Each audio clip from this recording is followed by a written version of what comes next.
Njerëz si Dong Yugan janë njerëz që kanë rishpikur arkitekturën e peizazhit.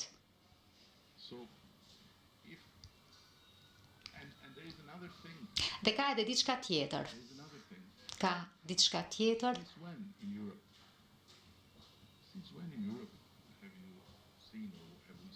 Që shkur keni parë apo kemi parë në Europë projekte që vinë si grusht kundër natyrës. Nuk ndodh më. Që shkur se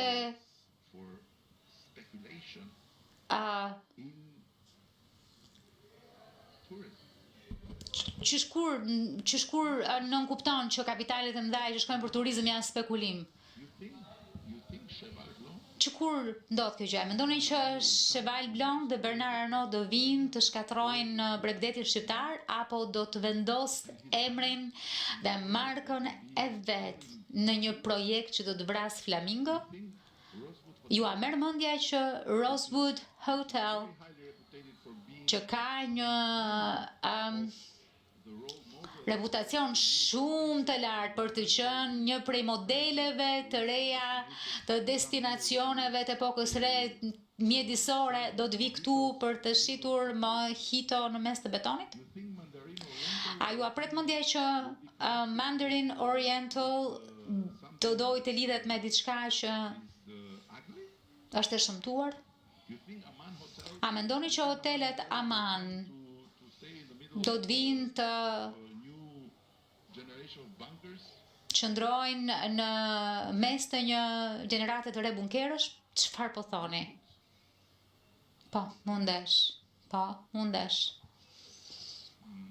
Gazetarja nuk ka çelur mikrofonin, nuk dëgjohet.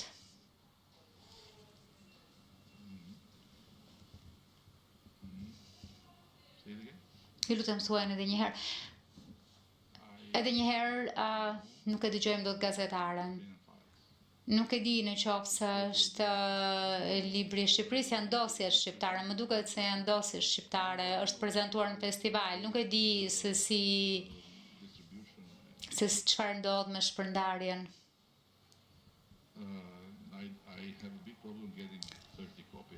Në fakt kam problem të marr 30 kopje, një ndoshta do të mjaftoj, po nuk e di pse ju mendoni që jeni ai që meritoni këtë një kopje. Jetoni në të njëjtin vend? Do t'ju gjejmë një kopje. Do t'ju jap kopjen time. Do ta ndaj me ju.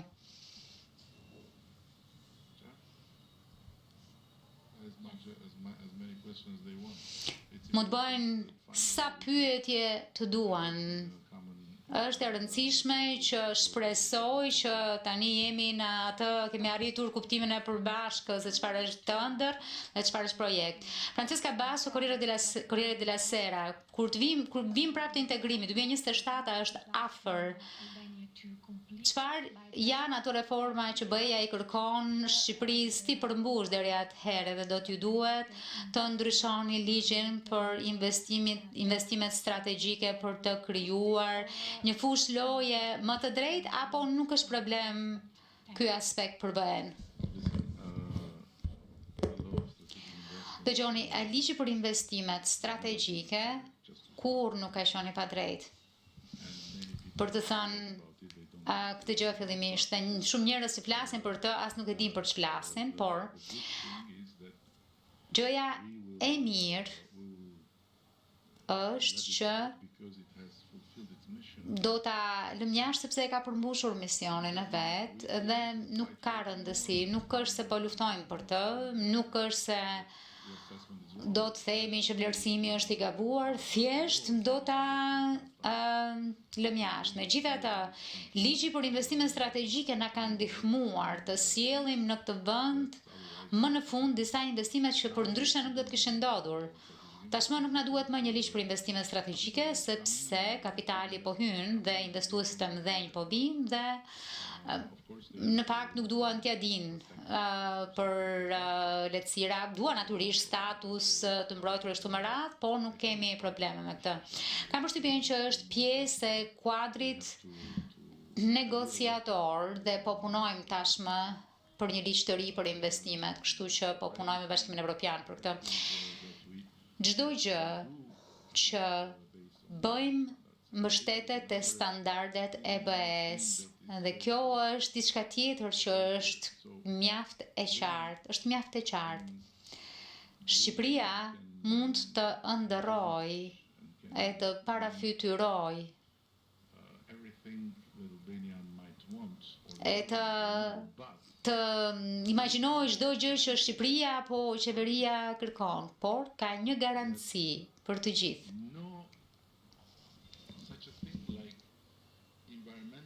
Që nuk ka diçka të tillë si aktivitete që dëmtojnë mjedisin. S'mund të ndodhin sepse duhet të jemi në përputhje me standardet e EBS. Ja pse ju thash që u bën vite tashmë që në Europë nuk shihni më zhvillime apo ndërtime që dëmtojnë mjedisin. Jo sepse duan njerëzit i bëjnë edhe nuk lejohet, por sepse kjo është një botë turizmi krejt e re, dhe që të konkurosh është shumë e qartë, nuk konkuron dot duke shpërfillur natyrën, është e pamundur. Ja pse ndihem i zemruar me të gjithë ata që nuk e kuptojnë se është bekim për Shqipërinë të sjell 4 miliard euro dhe të bëj diçka të jashtëzakonshme që do të jetë në ADN-n e saj një zhvillim mbështetur në natyrë. Ja pse zemrohem, por i zemruar me veten, natyrisht, jo me ju. Keni më pyetje? Nuk dëgjohet. Nuk ka mikrofon të hapur. Pra, nuk e di, po flasim për 2027-ën, dua që ta them saktësisht. Zonjë është e shkruar. Me komisionin kemi një listë të tërë gjërash që duhen bërë, janë me shkrim, nuk themi që do t'i bëjmë, janë të shkruara. Ka afate dhe ndërkohë do të do shfuqizohet i vjetri dhe do të hartohet ligji i ri. Është e shkruar, nuk ka të bëjë me asgjë çfarë ndodh në rrugë, nuk ka të bëjë me asgjë që sillet përreth kësaj historie. Është diçka e shkruar gjys para shumë kohe. Dhe fundi i 2027-s është vendosur aty, por mund ta bëjmë edhe më parë, sepse po punojmë për ligjin e ri. Ligji i ri kërkon kohë sepse komisioni duhet ta shohë. Në qoftë se ligji është gati këtë vit, do ta miratojmë këtë vit. Do ta bëjmë këtë vit, kështu që s'ka diskutim, por nuk ka lidhje me këtë histori, nuk ka të bëj fare me këtë histori. Ky është argumenti im, prandaj bëj kështu, nuk ka të bëj me këtë histori as pak. Kjo histori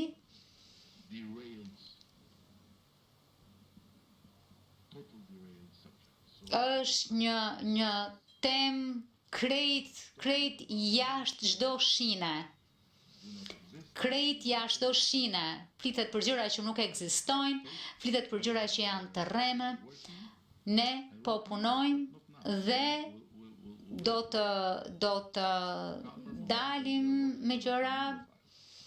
Do të presim një moment më të qetë, ne po punojmë për ato që quhen doset apo sketat e flamingove dhe do t'i tregojmë se sa shumë deep fake, se sa shumë dizinformim, se sa shumë sajim apo inxhinierim po ju bëhet një informacione nga burimet që po i përdorin dhe nga burimet të cilat thjesht i shumë fishojnë. Kështu që e dim si fakt, nuk është se e shohim në ëndër, e dim faktikisht që ka aktorë që po përpiqen ta shfrytëzojnë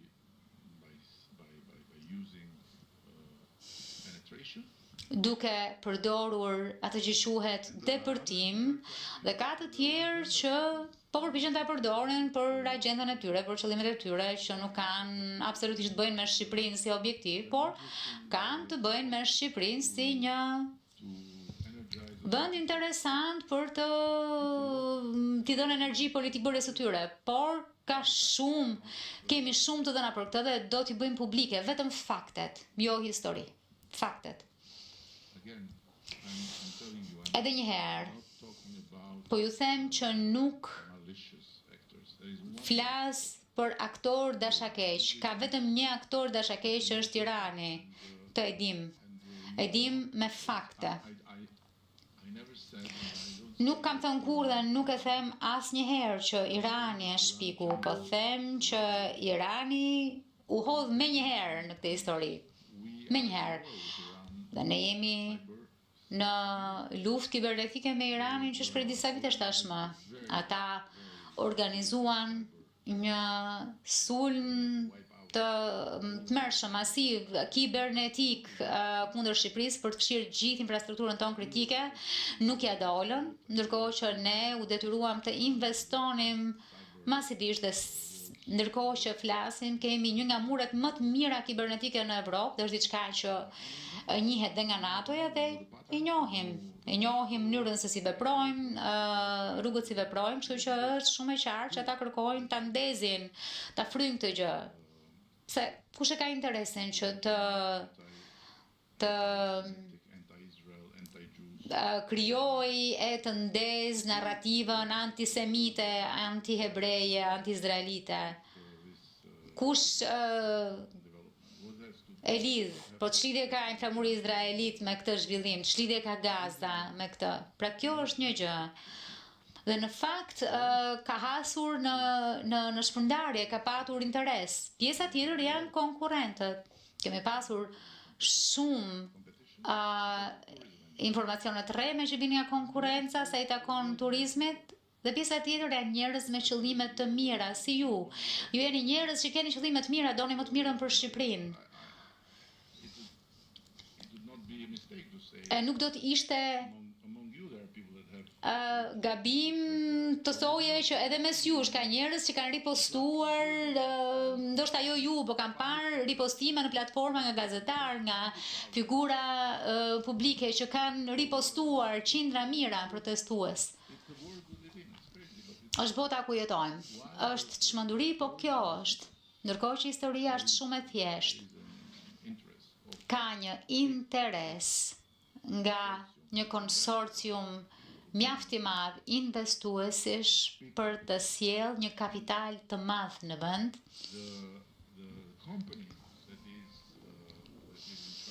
Dhe kompania në krye është një nga superfuqitë e lindjes së mesme, Power Holding. Mund të shkoni të shihni ç'kan bërë, kanë po kështu edhe disa projekte të bëra në për ishuj që flasin vetë. Ata kanë angazhuar njerëzit më të mirë në të gjitha fushat. Ne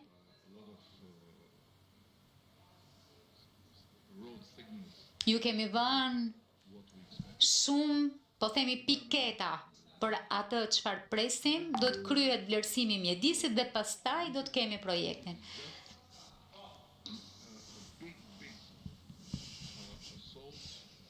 Ky është një sulm shumë i madh për ta vrarë një projekt përpara se sa të lind. Kjo nuk do të ndodh, nuk do ta lejoj, kaq e thjeshtë. Dhe nëse projekti do të jetë ashtu siç mendoj se do të jetë, të gjithë do ta shohin vetë, në qoftë se projekti nuk do të përmbush të gjitha ambicjet tona, do të kërkojmë që ta përmirësojnë. Por, ti thua është investimi ik, sepse na duhet ta mbajmë atë pjesë të Shqipërisë të paprekur, jo. Shkoni atje, shkoni shiheni me sytë tuaj, se sa probleme të mëdha ka në atë pyll sa i takon mirëmbajtje, sa i takon pastrimit e kështu me radhë. Kështu. Ndonjë pyetje tjetër? Po. Mundem? Nga Radio Çeke, Republika Çeke. Dua të bëj një pyetje për kadastrën, se thatë që nuk ka kadastër. Kjo ka qenë edhe një problem me Poloninë, një nga antarët më të mëdhej. Si është situata sot? A ka një kadastër tashmë? A është çdo informacion i aksesueshëm elektronikisht për të gjithë? Po, hapni një plagë të madhe këtu, sepse kjo është historia më e trisht e kësaj rrugës son për të bërë një vend demokratik. Siç e thash, regjimi që patëm ishte më i pamëshirshmi, regjimi më izolacionist ndër të gjitha ish regjimet komuniste, po kështu edhe sa i takon pronës. Por ka një gjë që regjimi nuk e bëri. Mund ta kishin bërë, po nuk e bëri. Nuk shkatëruan titujt e pronësisë, të vjetrit pra. Titujt e vjetër të pronësisë. I mbajtën të gjitha në kuti shumë të sigurta metalike. Ishin të mbyllura, askush nuk i hapte, ishin të siguruara. Ajo çfarë ndodhi me rënien e regjimit ishte që u hapën dhe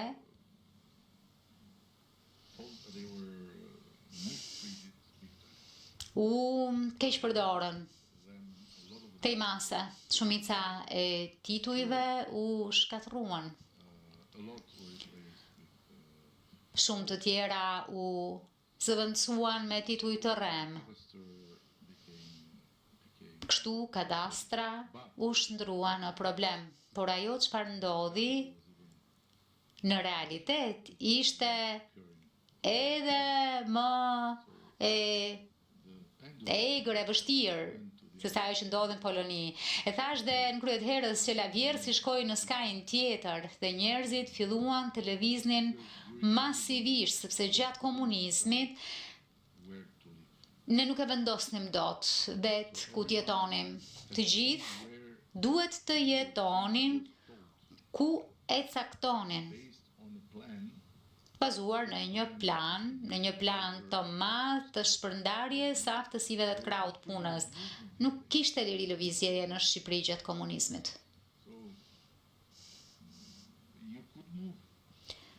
Mund televizje të merrje autobusin, televizje, por nuk vendoseshe dot diku tjetër të jetoje përveç se vendit ku ishe caktuar. Njerëzit nuk lëviznin shumë. Pra nuk lëviznin shumë nga vendet ku rinin. Ajo çfarë ndodhi më pas ishte që njerëzit lëvizën masivisht.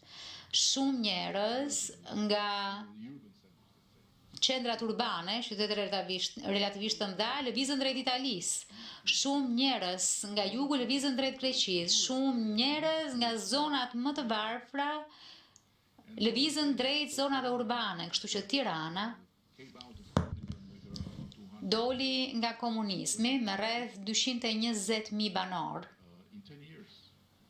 Ndërkohë që për 10 vjet numri u dyfishua. Me njerëz që u vendosën në rrethina dhe pastaj u trefishua. Kur flas për njerëz që u vendosën në rrethina, flas për njerëz që zunë tokë ku mundën. Duke e nisur me tendat vogla në fillim, si në favela, besoj ju mund të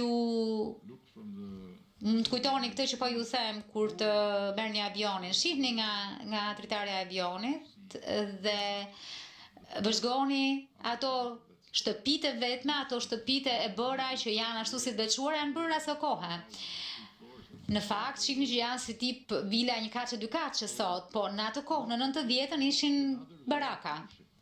Kjo krijoi një tjetër stres pronësie.